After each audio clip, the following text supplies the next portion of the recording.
बुद्ध जिनकी मैं आपसे बात कर रहा हूं बहुत बुढ़ापे में हुए।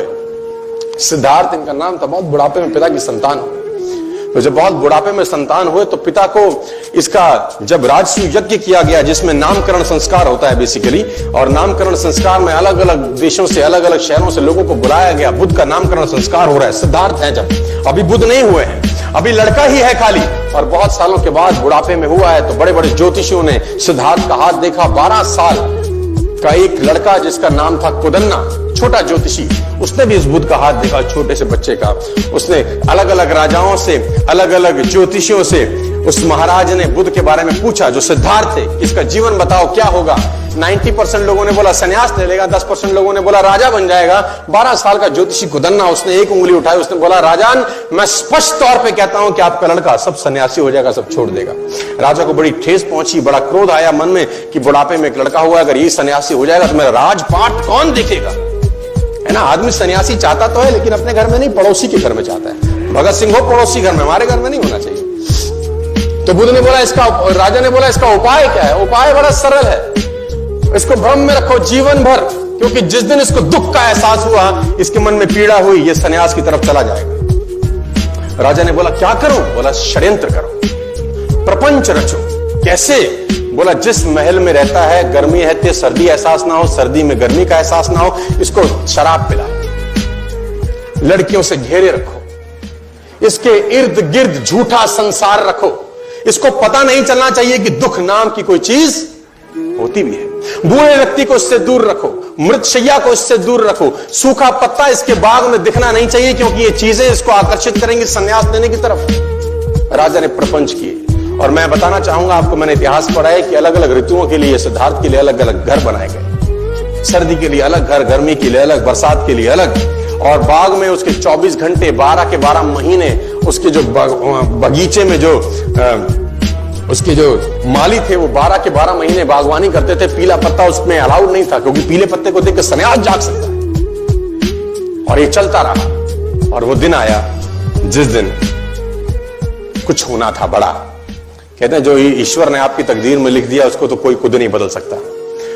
सिद्धार्थ को एक युवक महोत्सव में भाग लेने जाना था। उस युवक महोत्सव का उद्घाटन युवराज ही करते थे। डुंडी पीटी गई, मुनादी कराई गई पूरे शहर के अंदर कि जिस रास्ते से सिद्धार्थ निकले, खबरदार कोई बूढ़ा व्यक्ति नजर नहीं आना चाहिए, खबरदार कोई साधु ना दिखे, खबरदार कोई मृत्युशैया वहां से ना गुजरे। और पूरे के पूरे रास्ते से पीले पत्ते हटाए गए, हरे हरे बाग, ताकि बुद्ध को वो सब वैसे का वैसा लगे जैसे वो अपने महल में देखा करते थे।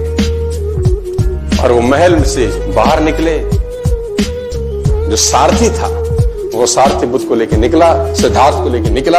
और निकलते निकलते निकलते निकलते आखिर वो घड़ी आ पहुंची। सिद्धार्थ ने पहली बार एक बूढ़े व्यक्ति को कुंभ करते हुए देखा जो झुक के चल रहा था। सिद्धार्थ ने सारथी को बोला रथ रोक। सारथी ने बोला महाराज क्या हुआ। बोली झुक के क्यों चलता है, क्या तकलीफ होगी इसको, क्योंकि पहली बार उसने बुढ़ापा देखा। सिद्धार्थ ने आज तक तो सब हष्ट पुष्ट लड़के लोग देखे थे। सिद्धार्थ ने बोला ये झुक के क्यों चल रहा है। सारथी बोला महाराज मुझे आज्ञा नहीं है कि मैं संदर्भ में आपसे एक शब्द कहूं। सिद्धार्थ ने बोला मैं आज्ञा देता हूं तेरी गर्दन उड़ा दी जाएगी, तो तुरंत बताइए झुक के क्यों चल रहा है। सारथी ने बोला महाराज ये बूढ़ा हो गया है, ये बुढ़ापा है। सिद्धार्थ बोला वो होता क्या है। बोला ये जवानी के बाद की एक अवस्था होती है, आप अभी जवान हैं, कुछ समय के बाद आप भी।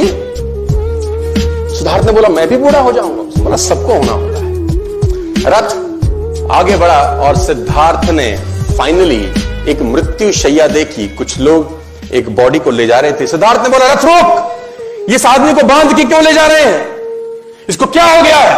उसने बोला महाराज ये मर चुका है। बोला ये क्या होता है। बोला ये बुढ़ापे के बाद की अवस्था है। बोला एक दिन क्या मैं भी मर जाऊंगा। सारथी ने बोला जो आया है सो जाएगा, राजा रंक फकीर, जो आएगा वो जाएगा। रथ आगे गुजरा तो सिद्धार्थ ने फाइनली वो लास्ट में वो देखा जो उसको देखने के लिए मनाही थी। सिद्धार्थ ने अपनी आंखों से एक सन्यासी को गेरुए वस्त्र धारण किए चलते देखा। तो सिद्धार्थ ने सारथी से बोला इसने इस रंग के कपड़े क्यों पहने हैं। अब तक तो सिद्धार्थ ने वो राजसी ठाट बाट देखे थे, ये गेरुए वस्त्र में आदमी कहां जा रहा है और ये कौन है। तो बोला महाराज ये सन्यासी है, इसने सब छोड़ दिया क्योंकि जिंदगी में दुख है, तकलीफ है, क्लेश है। सिद्धार्थ ने बोला रथ रोक, लौटा ले। कहते हैं कि सिद्धार्थ उस युवक महोत्सव में भाग लेने नहीं गए और आधे रास्ते से ही लौट के वापस आ गए और उसी रात सिद्धार्थ ने गृह त्याग कर दिया। उसी रात को वो सब छोड़ के चले गए। एक चीज बदली सिद्धार्थ के जीवन में, और वो था 12 बरस के बाद लौटे, बुद्ध होके लौटे। तेज उनके चेहरे पे था। घर का किवाड़ खटखटाया, यशोधरा ने दरवाजा खोला। छोटा सा बच्चा था जब 12 बरस पहले सिद्धार्थ गए थे। यशोधरा ने पहले तो खूब गालियां दी कि तुम मुझे बता के नहीं जा सकते, मुझे पूछ के नहीं जा सकते। सिद्धार्थ बोला, मैं तुझे पूछता तो मुझको जाने देती।